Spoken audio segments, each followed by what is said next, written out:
What's up, everyone? Welcome to the RRBG podcast. Today, I'm being joined by Charlie Bellmore of Many Eyes. How are you, brother? What's up, man? How you doing? Good. How are you feeling today?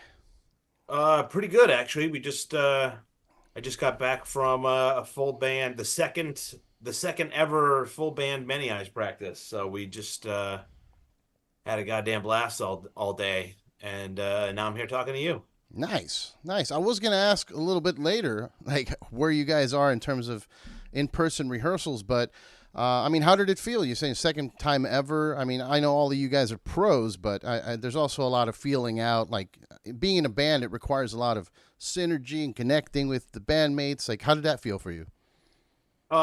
It's pretty cool. You know, um, there's definitely a lot of like, trying to just figure out where everybody's going to be, because when you're in a jam room, personally, I like to, still kind of rock out and move around and stuff just because it's like a muscle. So if you're not using it, if you're not headbanging in at practice, that first show is you're really going to be sore and, have what a lot of people call bangover, Oh yeah. after that first show. And then you're just like, oh no, this is the worst day of my life. And And then you have 40 so more shows. So yeah, and it all goes away, 2 or 3 days in, obviously, but the like I'll still move around, but Key's still still reading the lyrics, just we're really wanting to be perfect. So he's kind of standing there. So you're like, I mean, I was a big fan of Every Time I Die, and I went to see them many, many times when they played Connecticut. So I know what he would do live. So I'm just sitting there going like, okay, so I know that I can do stuff, but when am I gonna be able to do stuff? Like, is he gonna run over here? Like, how do we address that? And it's like you can't really address that until our first. We have our first. We're doing like a warm up show in Connecticut. I saw sold out. We Not making yeah, congrats. thank you. But so that'll be like the first one where we kind of really start figuring it out. But it's like it's so it's so like it's very odd because it's very much starting like a new band, and I kind of feel like a kid for the first time, maybe since I was a kid doing this. Mm. And it's just so weird to realize that you're like much farther down you know, uh, the turnpike is, in concerns of like success, like this, like our first tour ever being with Thursday and Rival Schools. You're like, oh shit, this is like, That's a real tour. yeah, this is like way more than just, playing these like random bars or whatever on the road, so it's like, it's a lot. So it's going to be a lot of fun, and I'm sure like it'll be a lot of learning on the road. For sure, for sure. I mean, it's. I was going to ask you that too. Like, when's the last time you were on stage with a band for the first time? Because you've done work with Kirk at Kingdoms of Sorrow. You've done you've performed with Dee Snider. Like, you're not a amateur by any means to this thing, but it's probably been a while since you've been on stage with a brand new project or a brand new band.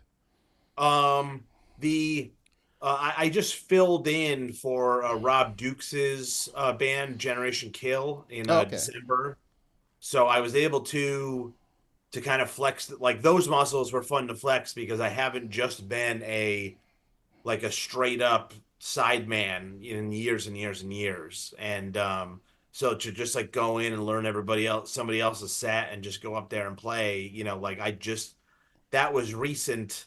But the last time I just did it with, doing stuff that I kind of wrote like a band was we played one Ripper show. After the Ripper album came out, we played as a band for at Milwaukee Metal Fest last year, and Okay. he just came in. He's like, "Listen, I can only do one practice, so just get together the day before." And we played all the songs, and he was like, "Okay, feel good. All right, I'll see you guys later." And he just left, and we were like, "Holy shit! Okay, I guess we're gonna have to do this tomorrow." And like, it was very much like terrifying, but it worked, and I I have enough. I have enough random stuff. I mean, speaking of totally random, like that same thing at Milwaukee Metal Fest, um, we got to play with Josta and friends. I got to play with Kirk, and I got to play with all these other people. And at the end, it was me on one guitar, Phil Demmel on the other guitar, and then Paul Bostaff on drums. And we did a bunch of Slayer songs together. And I'd already played three Slayer songs in a row, and we just finished Angel of Death. And I'm back at the speaker, getting feedback, and I'm looking at Paul, and Paul like puts his hands up and he goes, "Gum, gum, gum," and he hits the things raining blood. And I'm looking over at my bass player who I've known since I was a kid, and I'm looking over at Jamie, and Jamie looks at me like, "What?" and kind of leans over, and I was like, "Is this about to happen?" And he's like, I don't even understand what's about to happen." And like, even though we had just played multiple Slayer songs, doing Raining Blood like on stage with a guy that's been doing it for 20 years was a treat. And there is there is a magic when everybody's a pro. There is a magic to just being able to get up there and do it. But the idea of like, hey, we're gonna do this for the next month or the next 2 or 3 years, like Many Eyes is going to be doing. It's more of like, it's not the stuff on stage, it's the other stuff you got to get used to. Like, there's one of these. Do one of these guys snore? Do they always have to pee all the time? So we're going to be pulling over every 92 minutes, so they can pee. Like, it's just random shit like that. Yeah, for sure. That's the important stuff. That's the stuff people Yeah. don't know about. Who Yeah. farts the most in the car? Yeah.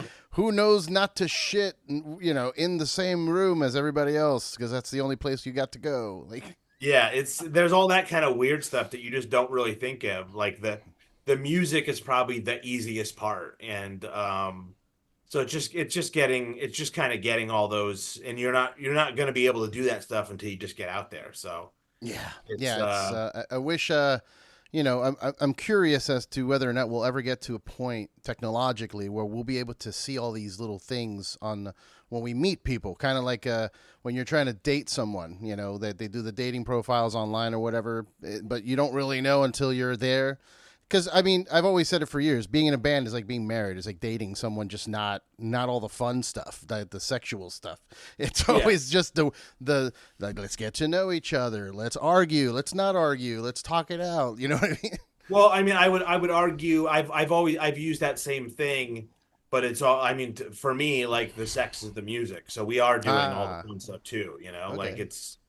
you're doing all the cool stuff, and it's the same thing. Like when you're just like, if you just meet somebody and you start dating them, like normally the sex is the easiest part because you're like, yeah, we know how this works, like, and then you're just like, oh, why do they always pick their teeth after we eat? Like, that's disgusting. And like, and that's the stuff, you don't talk about that the first date. You talk about that the 27th date. Right, right. Yeah. Or you don't talk about it and you click and that's one of those things where you're like I don't even care, that's Yeah, that's when you found something real there where like absolutely. that's the keeper, you know what I mean?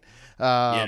So that's cool, man. It's got to be a different vibe, at least nervousness or anxiety wise when you're uh performing with like what you were saying with the Slayer songs. Like those are songs. It's nerve wracking to be on stage with a member of the band, but you know the thing and you got to just click in and do that versus like, hey, this is stuff that I wrote, this is stuff that I'm like, it's art, I'm pouring my heart out Yeah. in terms of what's inside and the message we're trying to portray, and then doing that for the first time and how is it going to be received. Like, the singles have been well received. I'm assuming I've seen pretty positive feedback online Yeah, so they've far. been they've been going well, and we just did. We have another single that comes out, I think, next Friday, and that's what we've been kind of joking, calling like the curveball, and Mm. It it's is, very, from what I heard, the little yeah, tiny snippet I heard. I'm like, ooh, yeah, that's different. it's way different. And then we just the three of us did an interview with a big magazine. I don't know if I could say it, but it'll come out next week as well. And the interviewer just said, I feel like the album is kind of going to be a microcosm of these three songs, and then like we were all on Zoom and we were just all looking at each other like, oh shit, it kind of is like like there's a lot of different stuff. Like there's songs that are much like there's a few songs that are really heavy that we tracked that haven't come out, but then there's one song, I texted, like I would always just text Keith and just be like, hey, I got an idea, and he'd be like, oh really, what is it? And with this one idea, I just said, so like it's kind of like a failure song, but I also kind of see it like, what if what did I say? I said it's like if Not a Surf wrote like a sad sequel to Popular, so it's not popular, and he Mm. laughed and he was like, send me Not Popular. I want to hear what Not Popular is.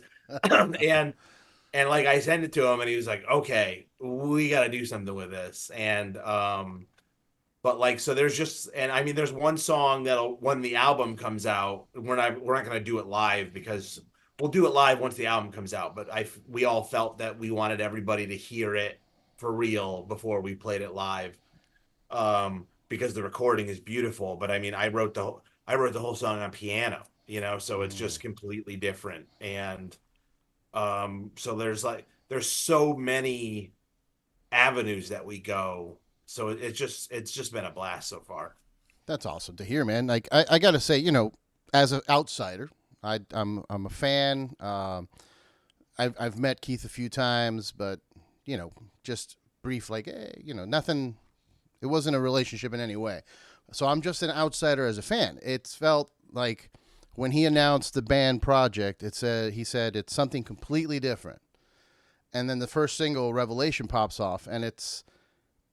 I'm not gonna say it sounds like an Every Time I Die song, but it's in the same energy levels. You know what I mean? It's fast. Yeah. It's aggressive. I'm like, this isn't this isn't different at all. What are we talking about? I mean, it's different, but I was expecting like way out there when he mentioned it, and then that's kind of what I'm getting though from Future Proof, which I feel now like I think that's what he was talking about. Yeah. Everything, like when I first, I was a giant fan and Jamie Josta, my very, very close friend, he called me and just said, listen, I was talking to Keith Buckley. He wants to write songs. He wants to like get back into music somehow. And but he's not sure how, but he keeps talking about he wants to do 90s stuff. And like that's you and your brother. And I laughed and I just said, yeah, but I mean, you always call us like we're your guys. And he was like, yeah, no, I know, but I wasn't going to call you guys. I had a list of people and he gave me the people he was thinking about calling. He goes, but then the more I talked to Keith on the phone, the more I was just like, no, this is like literally what you guys were like born to do. And you guys should you guys should talk to Keith. And we sent like, 10 ideas, and like Revelation was the first one that was like written, but Keith wasn't liking anything. And then I got a message like, hey, Keith Buckley's gonna be at the studio tomorrow. And I live in New York City now. So I was like, hauling ass from New York to our studio in Connecticut. And then there he was. And he's like, yeah, your song, which ended up, it was the main section of what would be Mystic Chord. Mm. And he was like, that idea made me feel like I had a voice in music again. And I was like, Jesus, okay, I didn't know you were taking this so seriously. And he's like, yeah, because it's like so Nirvana and like interesting. and and then we just like slowly started talking because I kind of just wrote ideas because I didn't know where he was coming from. So I was just trying Mm. to write stuff that would just be, I just said, I don't really give a shit. I'm just like, he said he wants to write some 90s stuff. And I kind of write more like punky hardcore if nobody's bothering me. So I'm just going to write whatever I write and see what happens. And sure, like he ended up loving Mystic Chord, and then Revelation came along, and then other songs started to kind of pop off. And it was very weird that after the first two or three, like we really just started, like the branches just started to go, and we were like, oh, so we're doing whatever we want. And he asked me what I wanted from the project, and I said, "Listen, first off, I want this to be a band. I don't want this to be a solo project." And he goes, "Oh no, I don't. I want to be in a band with you." And I was like, "Oh, okay, good." And I said, I just love when you sing, and I hate, and I love Every Time I Die, but as a person that loves people that sing, when he would like sing an amazing part in one of those songs and then it like wouldn't come back again and I'd be like, "Oh, I want that Mm, part," because he has such a great voice and such a great melodic choice and all that kind of stuff. And I just said I just want to write fun songs that have choruses. So I want every song will have a chorus and that you can sing and just we'll have fun. Like I don't want to do the I don't want to write the same kind of music that Every Time I Die wrote because I feel that would be a disservice to you as a singer and it would be a disservice to the band, which I'm a fan of. So I don't want to do that, you know. yeah, yeah. But I just want you to sing a chorus every song and then we'll write the rest as it comes. And um you know, I can't ever tell because we have management and I can never tell if like I'm allowed to say how many songs are on the album, but we basically did that on every song, you know, so it's pretty rad. Like it's very exciting. That's cool, man. Yeah, I never really thought about that, but that is a thing that is a style for Every Time I Die, which is the moment in the song, that moment that you look forward to. Like there's the I'm gonna mosh mosh mosh mosh, and then there's a cool singing part that happens, 2/3 into the song, and I'm Yeah. gonna sing along, and then it go back to the mosh mosh mosh. Uh, Yeah, like there was before Howard Jones joined Killswitch Engage, he was in a band that played Connecticut a lot in the 90s and early 2000s called Blood Has Been Shed. yeah, yeah, And sick band. their first like thing that they constantly played in Connecticut, it was just it was like all screaming, and then it was like there was like a bridge in one song, and in that bridge he sang, and Mm, the audience, you know, like they were playing like venues like 200 capacity venues in like 1999 or something, and we all liked the heavy songs, but we were waiting for that one part, and we all knew the lyrics, and we all wanted to sing along. And then when he joined Killswitch Engage, I was just like, well, they know exactly what to do.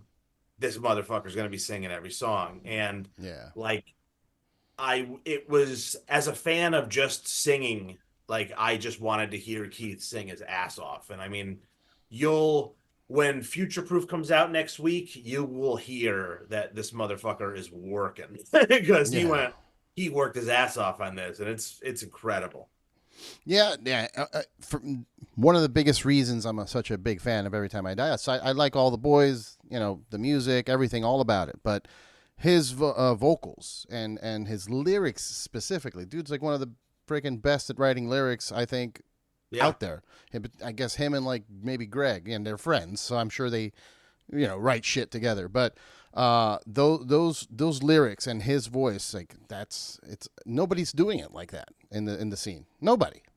Yeah, it's great. It's just he just has a perfect thing, and he just said, "Hey, I'm going a different way on this one. I'm going to work on this stuff." And then he was singing, and like we had written, I don't know, 4 or 5 songs or something, and we wanted to do a 6 song EP. And he's like, "Hey, I wish you could just like come up to Buffalo if it was possible." And I just said, I'm just gonna get like an Airbnb and I'll just bring all my recording stuff and we'll just track at the Airbnb." And he was like, "Okay." And I found like an Airbnb and I was like, "Hey, is it okay if I have a guy come and scream in the Airbnb?" And they're like, "Yeah, we don't care. It's fine. We're not gonna hear it." So like I drove the 8 hours all the way up to Buffalo, and we got in, and he was like, "Well, I picked like these. It would end up being like 5 or 6 different ideas." And he goes, "I think we could make a song out of one of these." And I was like, "Okay." And he really liked Future Proof. He goes, "Listen, I have some ideas for this song. I can't remember what I called it originally." And he goes, "But let me just record it." And so he just kind of recorded, he had all the lyrics. He sang the chorus, he sang the verse, and we didn't have the bridge yet. We had like another bridge, and he was like, "Yeah, I don't know if we'll use that bridge. We'll figure it out." And we finished it, and he's like, "Do you really like this?" And I was like, "Yeah, it's fucking incredible." And he's like, he goes, "It's just so different for me." And I'm like, "I mean, good. Isn't that what we want?" And he's like, "Yeah, it feels really fun." And he goes, "To be doing something new in my 40s is wild." And so this is fun. And then like he came back the next day because I got it for like 3 days, and at the end of the third day we had written 5 extra songs. And I was like, "Oh, okay." And he's like, "Yeah, we gotta go record these." And then we went to the studio, and I think we did even more songs. We just kept writing because we had just no boundaries, and we just kept writing, and it's just a fucking blast. Yeah, dude, that sounds awesome. Now, did you guys have a relationship before that meeting with Josta and No, nothing? You guys had never met. You maybe like backstage or something, like a high five or I, whatever. I think I might have met him once at Toad's place in Connecticut. Um, but yeah, I mean, I had seen him probably 5 or 10 times, when they were coming up. And I probably haven't, I probably saw them maybe twice in the 2010s, because I was busy playing with a million other bands. But I saw them a ton early on, like like that New Black kind of time. And what was that album after that? The Gutter Phenomenon, I think it was. No, the one after was that the Dirty, The Big Dirty, I the think Big Big Dirty. Dirty. Yeah. I saw him a bunch around then, and it was just such a blast. And I was just always a fan. So like I just kind of met him, and I didn't know what we were gonna do. And I like my first. I'm sure I could go back and find the text, like, but he just said, "Hey, it's Keith Buckley. How are you?" And I'm like, "Hey, what's up?" And he goes, "Hey, listen, I wanted to just text you instead of Josta." And he gave me a list of all the stuff that he wanted to kind of like the bands. He's like, like a little bit of Nirvana, a little bit of Alice in Chains, like a little like Poison the Well, and just like generic, 90s hardcore. And then like a little bit of the Bronx, a little bit of this, a little bit. And he just went through this big giant list. And he's like, "I don't know if that's like crazy for you." And I just, wrote back, like I'm pretty sure we're best friends, just so you know. Like, and he was like, "Oh, really?" And I'm like, "Yeah, I think I know what you want to do." And we would he just had a blast, because I guess every band is different. But he just kind of said, like, I never really like kind of co-wrote or arranged a lot of stuff. Hmm. But he would just say, "Hey, what if that went a couple different times, and we wrote a different part here, and blah blah blah." And I would just say, "Okay," and I would just write it. And he was like, "How did you write that so fast? I asked you 25 minutes ago to do that, and you just sent me a new version of it." And I'm like, "Yeah, I just I get inspired and I do stuff." And so we just traded ideas like that for, I mean, literally almost a year. And we tracked it all over the summer. Um, and it's just it's just so crazy that it's like here, and it's so close to this tour. Like, it's just blowing our minds. Yeah, you're a couple weeks out from the big tour with Thursday and Rival Schools. It starts on the 25th, and it Yeah. goes till like late February.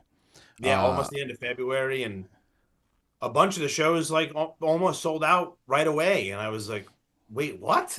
Like, what's going on right now? That's awesome, man. That's got to be a good feeling. And like I said, the reactions have been positive from what I've seen on the outskirts. And I want to ask this.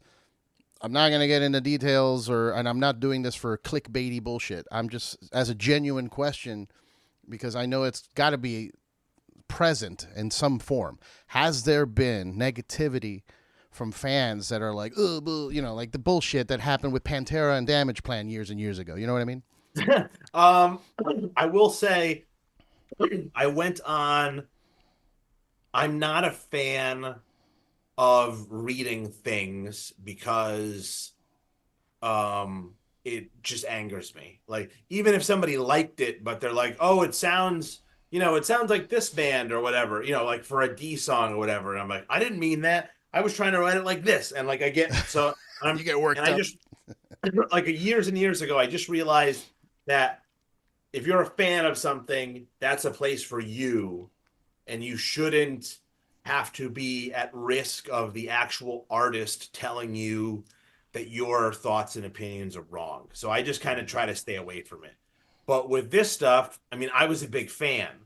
And so I was already part of the like there's a Reddit forum that follows them for every time I die. And then we did the video shoot for Revelation, and somebody, because we didn't really give names, like we gave our first names, but some of these motherfuckers are like detectives. So all of a sudden I got an invite. I got like an invite to a private Every Time I Die group on Facebook. And I was like, all right, well, I guess I'll go look at this. And then when like the first band picture came out, I was like, well, let me see what they say. You know, the news came out, the band picture's out, the video's out in a day or two. And then I went on and it was like, what the fuck did they say? Like somebody just said, oh, it looks like, that bald guy looks like when you order Andy Williams off a Wish or whatever. And Oh, I was come just on. like, oh, all right. I'm not, well, they don't want me to be here. I'm not gonna like, I'm not gonna pick a fight or whatever. So I was like, Right. fuck it. And I just laughed and I left. And I got one I got one comment actually to my DMs on Instagram like just recently, like saying that like I was like a mockery or an embarrassment to Keith's legacy or some shit. And you're like, I really love that you took the time out of your life to write this. But I don't know, are you a comic book fan? Oh yeah, yeah, yeah. I mean, Okay. look at all this crap So back here. That's yeah. me as Well, that's me as Thanos over here, back here oh, somewhere. okay. So I'm 42 years old. I came up I came up in the time of Rob Liefeld. He was the guy. I came up in the time of Image comic books, all this kind of people. Gen And 13. even though some people don't like Rob Liefeld, I've always been a fan of him. He made Deadpool, he made Cable. Those motherfuckers are cool as shit. Like when I was whatever 9 or something, and I saw Cable on the cover of whatever that New Mutants 87. I was like, I don't know who this guy is, but he looks like my hero. Like he just looks cool. He just looked cool as fuck. And let's be Yeah, honest, comics are an image based thing, so looking cool as fuck is kind of important in comic books. yeah, yeah. So you see Deadpool, and you're like, whoa, this guy looks so cool. Like I love this. So I got to meet him. I go to comic conventions, and I went, I don't know, 10 years ago to get some of my comics signed by him. I waited in line. I got stuff signed.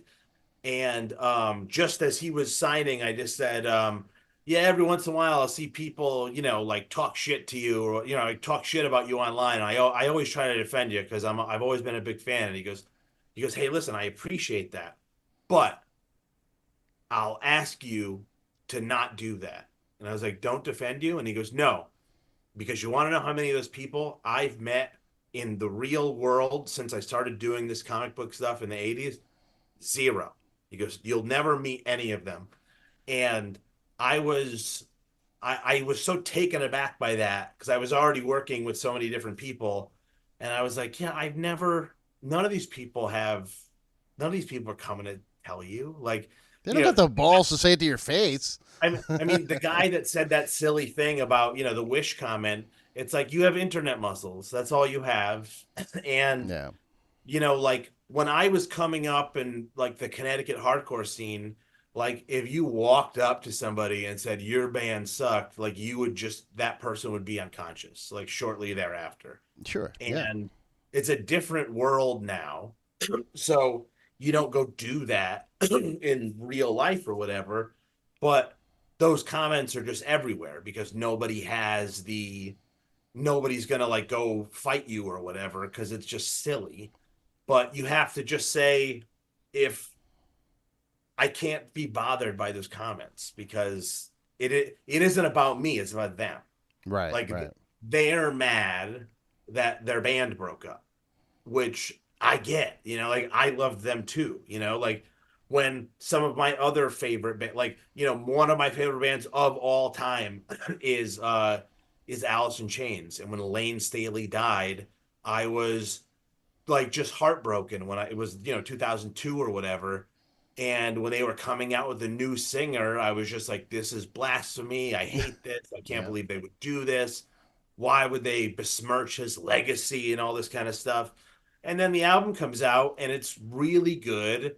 And you realize that, like, they're just people and they're just musicians and they're just trying to make art. And it's not my place to tell them that they can't make art. So why would it be anybody else's place to tell me that what I was doing is inappropriate? But when we first started doing this, we just kind of said we just want to be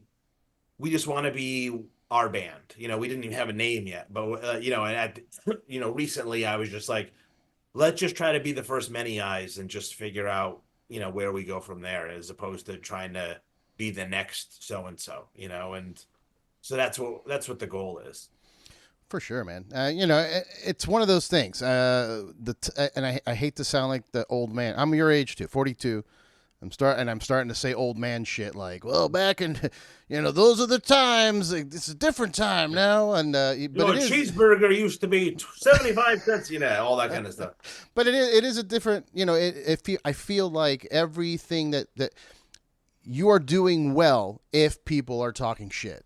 That sucks. I don't like that, but it is what it is. Like, if there's people going out of their way to say some negative shit, that means you've made it because you have their attention, whether it's positive or negative. And there's a whole like internet community about being negative, and I'm part of the worst of the worst. Like, the gaming community, the comic books, and the pro wrestling communities are the most toxic fucking communities I'm on part the of internet. those. I'm part of the second two. I'm not unless it's playing The Legend of Zelda, I don't play video games. But Okay. yeah, I've loved comic books. Like, when that whole whatever the Comics Gate thing started 10 years ago, I was just like, oh God, like, guys, it's just a business. And the amount of stuff that people complain about, like with all that Comic Gate stuff that happened, like, I can't believe there's a girl superhero now. And it's Oh like, God. yeah, but you have to understand, this is a business. So that's like people saying, hey, you know what, we're gonna make one-legged pants because some people only have one leg, and then you getting mad at them because they're trying to make more money. Like, we happen to live in a capitalist society, and like Captain America is still around. And when I was a little kid, there was a point where fucking Thor was a frog and like Captain America was a werewolf. and Yeah. and Yeah. ooh, crazy, this crazy thing happened in the early 80s where a black guy was Iron Man for an entire year because he was an alcoholic. And if there were internet boards, I'm sure people would have been saying crazy things back then too. But now you do it and you're like, they would have never done stuff like this before. And you're like, no, they did it all the fucking time. And it's Holy. because it's the thing. I don't know what side of wrestling you're on, but Jim Cornette always says the thing about wrestling: how can we miss you if you don't go away? And with comic books, the reason like an Asian person becomes the Incredible Hulk for 2 years is because how can we miss Bruce Banner if he doesn't go the fuck away sometimes? Like, how many times can we see Bruce Banner bummed the fuck out because he just destroyed a building and now he's gonna walk away, and you're gonna imagine the Bill Bixby song, the sad piano thing, as he strolls on to his next adventure. Like, they got to go away sometimes. Yeah, yeah. I'm a weird person, which has caused a lot of trouble in my life with friendships. Is I don't pick sides if it's something that I enjoy. So like with pro wrestling, I like it all. Give me all of it. Give me AEW, give me WWE, give me New Japan, give me fucking TNA, give me fucking all the local indies that hate each other because that's a smart move. Let's be Yeah. hateful amongst each other and not grow at all. Like, come on, guys. Like, you're doing something that's already pretty niche and small. Like, and you're gonna fight about it. Like, just help each other out and grow it to another level. But no, nobody wants to do that. People want to pick sides. It's wild to me, man. I Yeah, don't get it.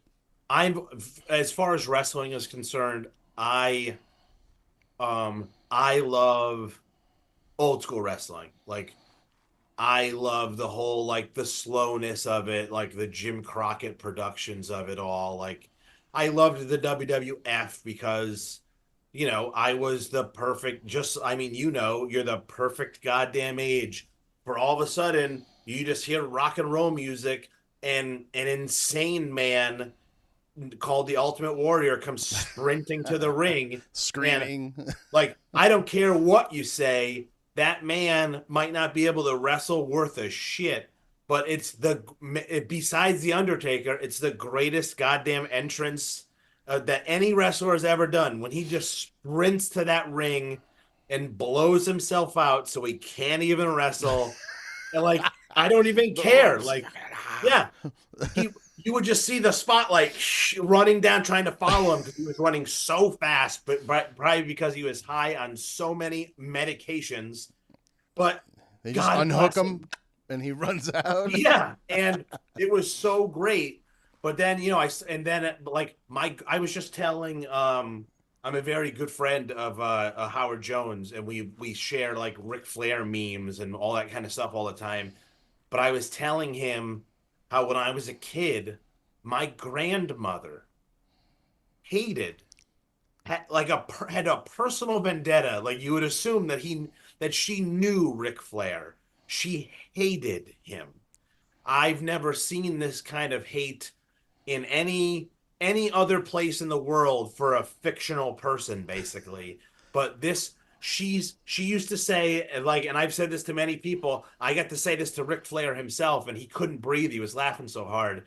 I said my grandmother used to say he was always such a nice man until he got involved with those four horsemen. That's what she used to say. Oh my god, that's And adorable. he was like, was she from North Carolina? Like I was always a bad guy. And I'm like, sir, I don't know. Like I can't tell you, but she was very passionate about it. But because of her love of wrestling and my uncle's love of wrestling, I got to see the other stuff, the Midnight Express and the Rock and Roll Express and the Road Warriors instead of just the Legion of Doom and all that kind of fun stuff. So when I see stuff now, I like it when it harkens back to that. Like when I saw the first All In, I didn't know who the guy with the Burberry scarf was, Oh, but I was just MJF. like, I don't know who this motherfucker is, but this guy is going to be a star. And yeah, that was 5 years ago. I was like 22 years old, MJF at the time. But I was like, this guy's going to be a star. Like he's the next Ric Flair. Um, and as like I'm not a fan of the all the flippy kind of stuff, but I like all the other stuff. I mean, I'll watch FTR all day. Mm-hmm. Um, Mm-hmm. and as much as people say like, oh, professional wrestling, all these people now like that whole star rating thing and all that, Oh, Dave like Meltzer's star rating. Yeah. as far as I'm concerned, if you do like 27 flips and that like if you do 20 super kicks and the guy gets up every single time, all that's telling you in the story is that you don't have a strong kick. To me, that's all that's saying. Like it's like, oh, I guess he's not very powerful because you keep getting up from the super kick or whatever. And so when I see that kind of stuff, I'm just like the audience isn't like following. They're just watching. But then you watch like MJF and he could get like in a chokehold and be like reaching for the ropes and literally convince the audience that him grabbing that rope is the most important thing that you'll see all night.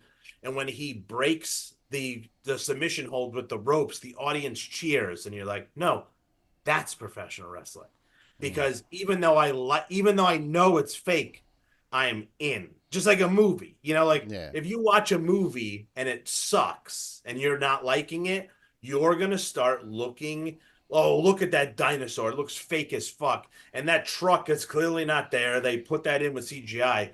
But if you love the movie, you're not going to pick it apart because you're like, I don't care. You go see some and it's like one of like the never ending story or something and you just love it because you were a child. You're like, I don't care that I don't care that thing looks fake. I'm in. I'm Yeah. all in because it's a good story.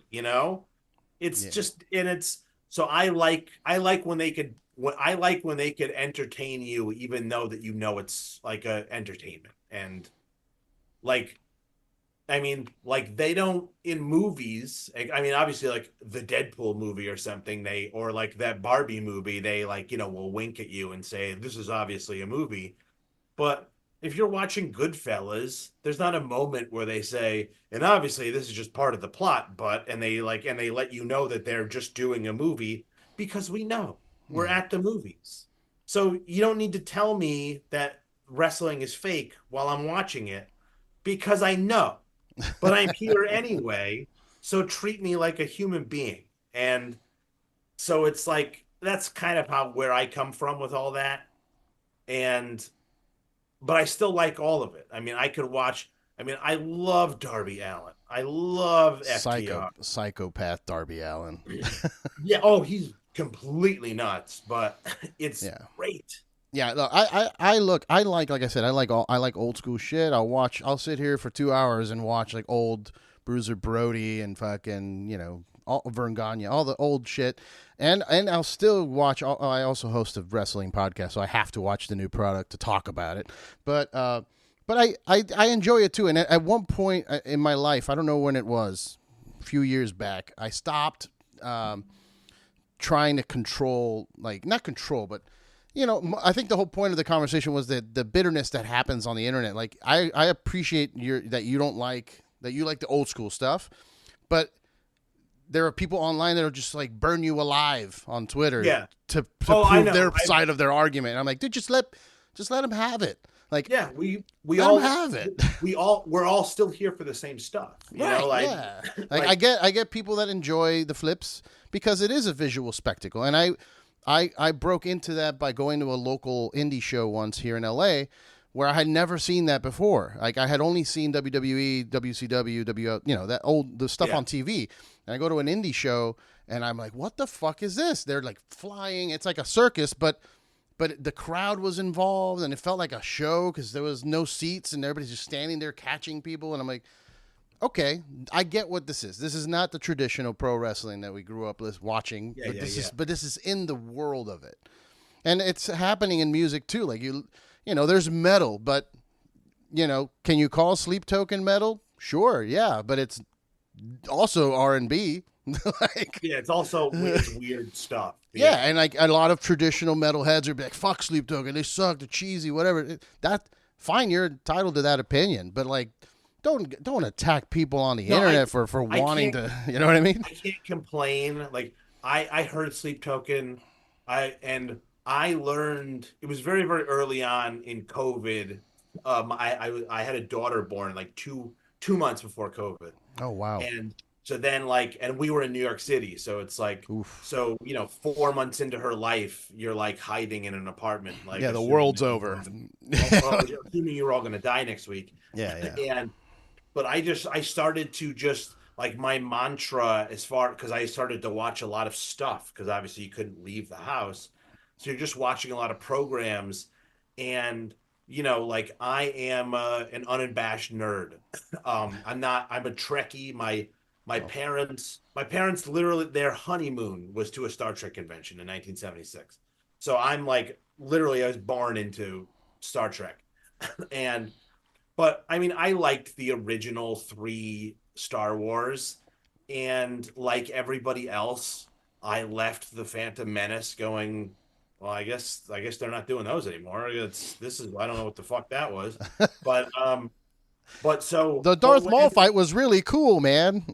yeah, and like The unfortunately pod race was really dope. yeah, and everybody was saying that, and then and then it was like 2 weeks. I think it was like 2 weeks later, or 2 weeks before it. But people were like, there's this other movie out called The Matrix. Did you see The Matrix? And I'm like, no, what's The Matrix? And then you go watch The Matrix, and you're like, oh, fuck Star Wars. And then, but then at the same time, they Star Wars themselves, and they keep making movies, and you're like, oh God, stop making movies.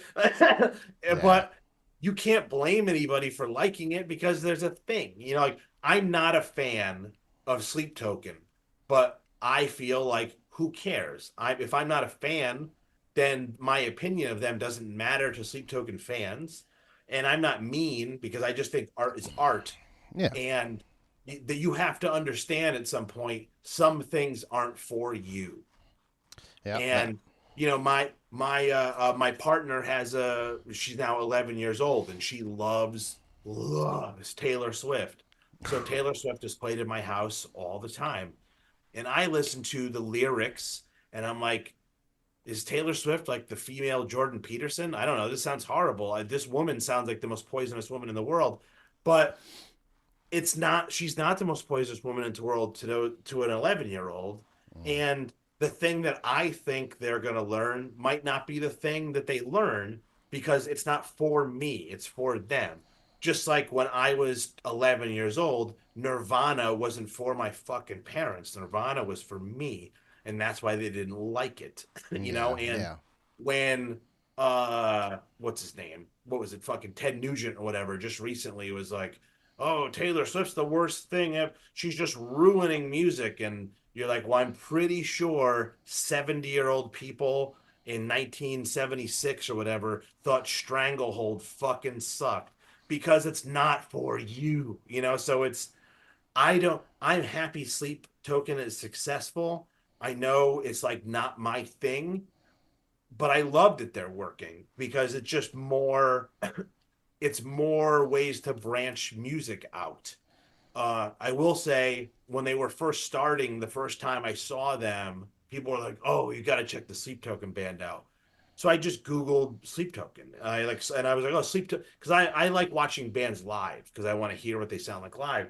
So Yeah. I just like somebody sent me a link. I was like, "Send me something they played live," and they were playing. It was like an outdoor show at a festival at like 2:30 in the afternoon because it was like Yeah. 2 years ago, 3 years ago, like right before they popped off, and like, and then I watched like a minute and a half, and I was like, send me something else because this just looks funny because the whole performance I can tell is supposed to be at night, so it's like the lights turning on. It's like the lights turning on in Space Mountain. Like you don't want that to Yeah. happen. You want Yeah. you want to Yeah. have your experience. It's like Behemoth at 1 o'clock in the afternoon on like an Ozfest or not fest. Like, Yeah, yeah, that's not meant to be played in yeah. I broad I daylight. saw. I think it was Ozfest '99, like like it was like Slipknot's first Ozfest and all that kind of stuff. And it was like, I want to say it was like 4:45 or something.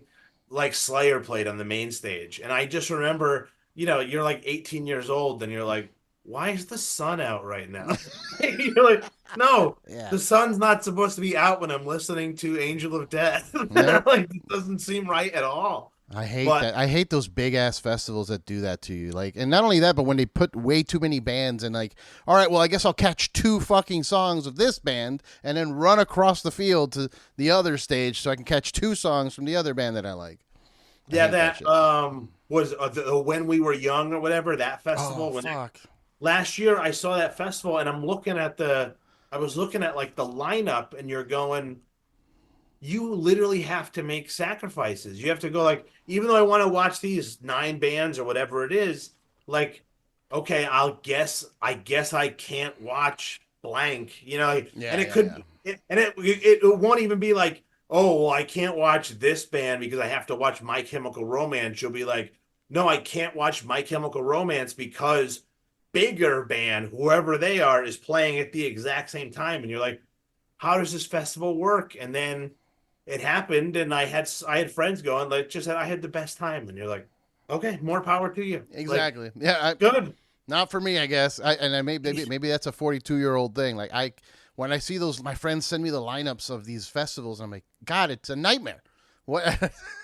I hate it already. Like only way I could possibly go is being a complete diva. Like the only way I would have a good time at any of those festivals is if they give me an all access pass and I could just chill in the back and make my way through the back. I don't want to deal with a sea of people. Yeah, Fuck that, dude. I'd rather just not go. Uh, yeah. It becomes hard at some point because you're like, oh boy, like this is, and then you start to like. I remember like my parents didn't have a lot of money when I was growing up, but like there'd be times where my dad would be like, let's go, for your first Yankees game, we're gonna sit in a box. And this was like, this was like Ricky Henderson was playing for the Yankees, so it was Oh, not recently. So it was a very long time ago. It was in the mid '80s. So the box still cost a lot of money to what it was for the time, but it wasn't like now. Like now you have to like take a mortgage out. But like, he got like, we went to like the stadium restaurant and then we walked out and we were in like this nice little area.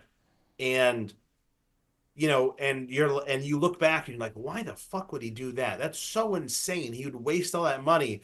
And then you're thinking about it now and you're like, I guess if I okay. had the money, I would probably do it because It's worth the money. you get a separate entrance. Oh, a separate entrance. How much would that cost? And like all of a sudden you start thinking about it, like, and you're like, oh, that's how they get you. Okay, I understand now. Yeah, like the I dude. totally get what's going The on now. separate VIP bathroom is totally worth $100, and standing in line waiting to fucking.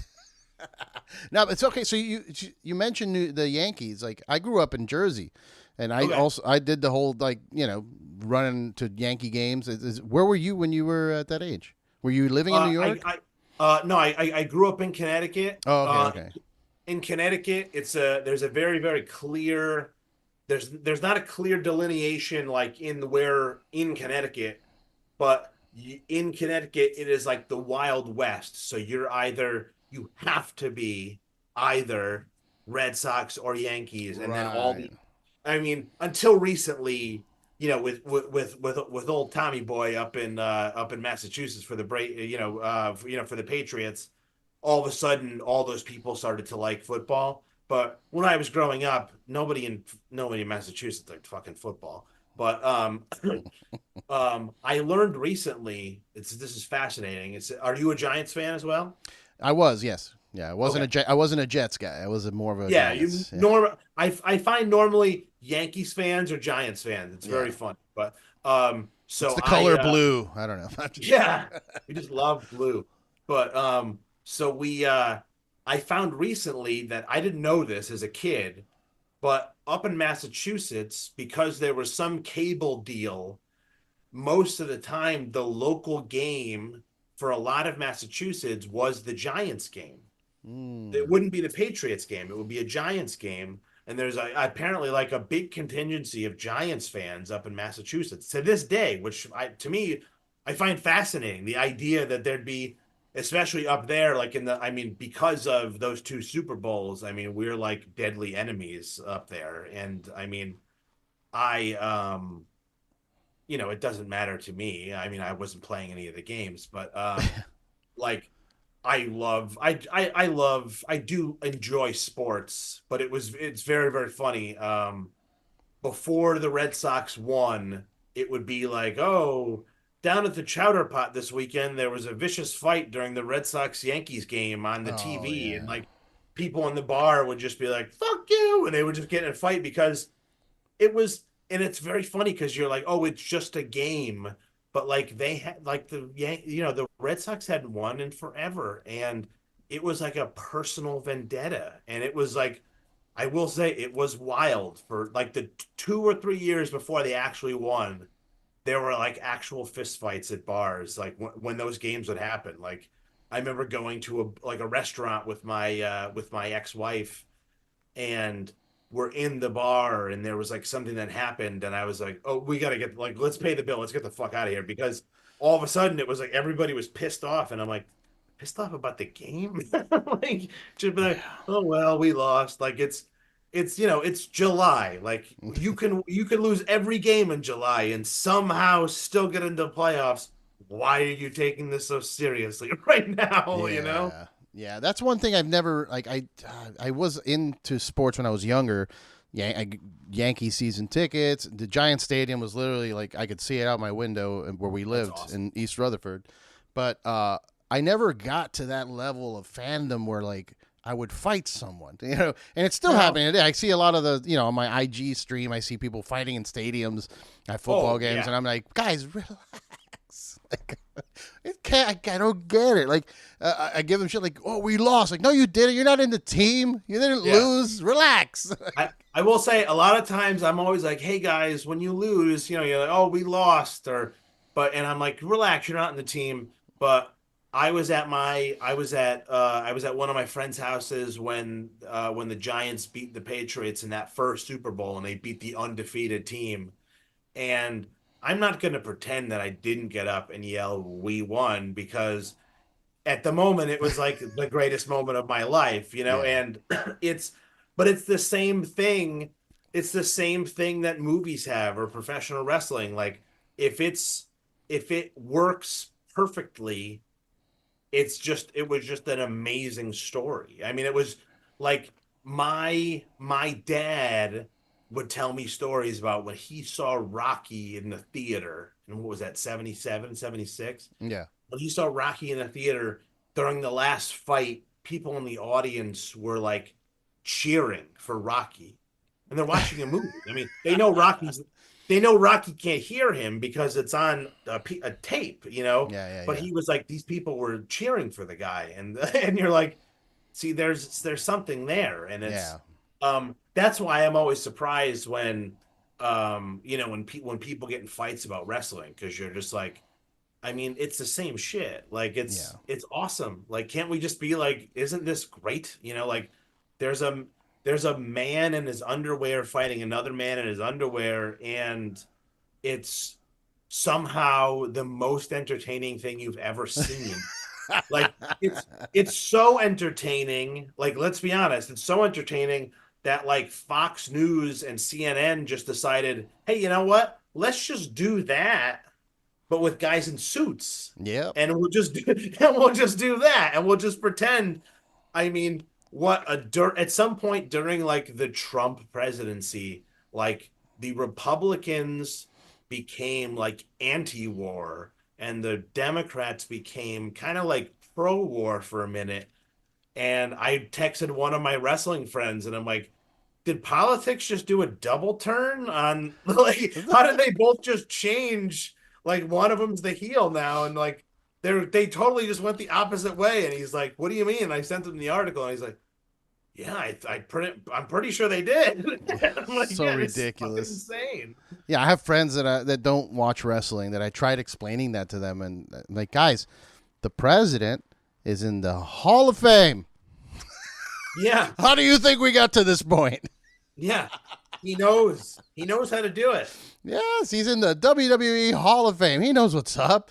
Like Yeah, I can't, it's anyway. I don't want to get political. Fuck that. no, no, But yeah, it's theater, and theater's the most entertaining thing in the world. I've loved trying to explain that. The same friends, like, hey, what are you doing? I'm in my living room watching one of my friends touch another man in his underwear with high boots on right now. no. They're like, what? I'm like, it's wrestling. Don't worry about it. You won't get it. What I love. I mean, still to this day, people will say, "Well, you know, it's fake," and you're like, "Yeah, I mean, and Tony Stark actually didn't kill Thanos, bro. Like, don't worry, it's Everything is fake, bro. What are we talking like, about? do you think The Walking Dead is a documentary? Like, if you do, we need to seek. You need to seek help. There's people that subscribe to the idea that the world is fake, that it is a program, it's a simulation, guys. Everything's fake. I did want to talk to you about that before we wrap up. We're almost at an hour here. Jeez. About the album though, like thematically, Revelation, Mystic Chord, and by the way, whose ass do I need to kick for not using my photo that I submitted for the Mystic Chord video?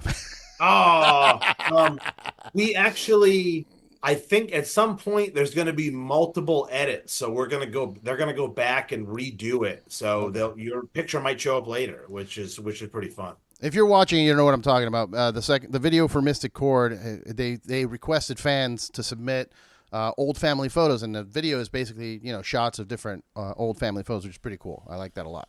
It's a good idea. But so thematically, So what were yeah, you like saying? Mystic Chord and Revelation and the artwork, very psychedelic. Many eyes. It brings me. It's definitely into like there's a theme, and I wanted to know your involvement in that. Like, are you a person that you're the spiritual? You think about the supernatural, like, or is that all Keith's doing with his lyrics and whatnot for the It's album? we with the lyrics, I always feel that a singer should try to write the lyrics. I think it's important to let his personality out. Um, as far as as far as the name, I believe that was Keith's idea, and we were basically just trying to go for like um everything we've done so far. We just keep saying like it's not weird enough, and we also wanted it to be not, I don't know if this is the right word. We didn't want it to be, we wanted it to be vague.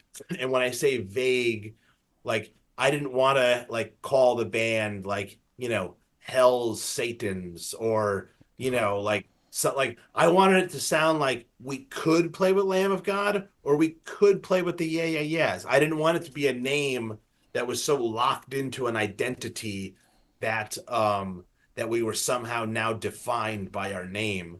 So Right. we kept going through names, and he just said, what about Many Eyes? And I remember just thinking, like, you know, that's pretty wild. And as all the imagery, we've been like pushing. I just keep saying, like, I want it to feel like it could be in a weird, slow moving 70s sci-fi movie. And like we have there's an eye logo that we have that's some of our stuff already, and I was like, I like that, and the management was like, why do we like this one? And I said, because it looks like a nefarious corporation in space could have it on their uniforms, and they're trying to kill all the humans on the spaceship or something, like aliens. And they were like, "Oh, okay, you've really thought about this more than we have."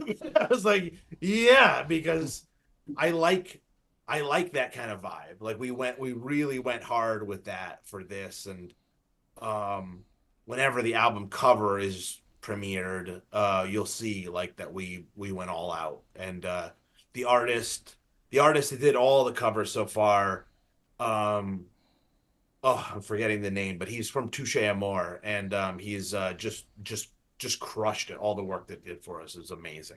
So yeah, I wanted to bring that up. Every song so far seems to have its own cover art, which is it's something that seems to be happening more and more these days, when like bands are releasing singles and there's an art associated to it. When it comes to releasing the final album, I mean, are you going to put like a booklet with all this art? Like, how is that? Have you guys had meetings about this? Is the record like done? Where are we Oh, at with that? the record's done. It's mastered. It was mastered over the summer. Okay. It's unbelievable. And there is not a release date, but there is like an area that we want to release it. It's a lot sooner than you would think. But we have a lot of plans. As far as the cover or who made all those kind of ideas, like this particular artist, he sent in a whole bunch of stuff, and then we picked a bunch of them that we really liked. And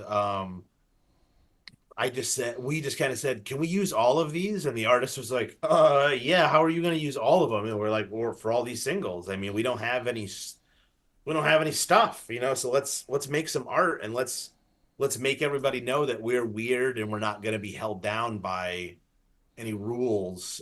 And yeah, I could say if you come to a show on the Thursday of Rival Schools Many Eyes thing, you may be able to get some sort of CD that has some of this artwork on it. I can say that. Hint, hint, hint. But as far as the album goes, that has its own artwork, and that'll be released separately than this. But yeah, all the artwork is just so cool. I love it. I'm stoked, man. I'm stoked. The tour is starting January 25th, Thursday, playing War All the Time in its entirety, and Rival Schools as well. You're hitting pretty much everywhere, east and Yeah. west. You'll be here Santa Ana, February 10th. I guess that's when I'm going. Saturday, February Nice. 10th. Perfect date, Saturday. Um, and also that venue rules. I don't know if you've played at, I think, the Observatory. I played it a few times when I was playing guitar for Toxic Holocaust. It's so cool. Nice. Nice, nice. Yeah, so the tour's happening. Please go and check them out. I'm stoked to see what the show's going to look like live. Um, the album. Just stay in, go Many Eyes on all the socials, right? Many Eyes Music, I think it is. Many Eyes Music, I think, on everything. And that way you can keep a track of the releases and everything else. I know Future Proof is about to drop soon, right? Tuesday or Yeah, something like that. the 19th, and The there'll be 19th. some other cool stuff along with just the song releasing. Yeah, you have merch up too, so that's cool. Support. Go buy some merch. Go to a Yeah, show. we'll have merch online, and we'll have special tour only merch. Literally before we jumped on, I was on my phone looking at all the new designs that we have, to approve and everything. So it's going to be a blast. Well, dude, I appreciate you spending some time with me today. I hope you had fun. I try to do these in a way where it's not like your standard fucking press release. Yeah, I like it. Because how many times are you gonna answer the same fucking questions? I want to have a conversation. Get to know Yeah. you, learn about your comic book nerdom, what side of the fence you are with pro wrestling. So, thank you for being a part of the show. Let people know where they can follow you specifically, aside from the band. Basically everything is just I'm just Charlie Bellmore. That's I somehow luckily there's a few other Charlie Bellmores, but I got lucky and I'm old enough that I stole my name from everybody else. Nice, nice. All right, man. Well, I will see you February 10th, and have a good one. Cheers. Absolutely. Thank you, man. Yeah, thank you.